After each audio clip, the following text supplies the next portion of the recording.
कुछ लोगों को वाकई भूख ज़रा ज़्यादा लगती है एंड अनफॉर्चुनेटली उनका मेटाबॉलिज्म भी स्लो होता है कि वो जितना फिर खाते हैं वो बर्न नहीं कर पाते सो एंड सो।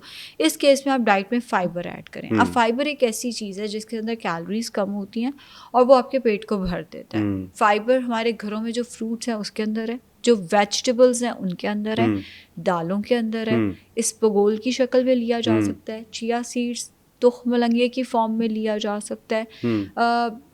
मेरे ज़हन में अभी तक यही सोर्सेज आ रहे हैं फाइबर के, या होल ग्रेन्स के अंदर मौजूद है। अब होल ग्रेन्स क्या है? अगर आपके पास ऑप्शन है सफ़ेद आटे की रोटी की या लाल आटे की रोटी की, या अक्सर क्लाइंट्स कहते हैं हमसे ब्राउन ब्रेड नहीं खाई जाती, ब्राउन ब्रेड का जायका बहुत बुरा है, तो वाइट में भी तो कैलोरीज होती हैं। वाकई वाइट ब्रेड और ब्राउन ब्रेड में कैलोरी सेम है, फ़र्क है फाइबर का। वो फाइबर जिसने आपको फीलिंग ऑफ फुलनेस देनी है।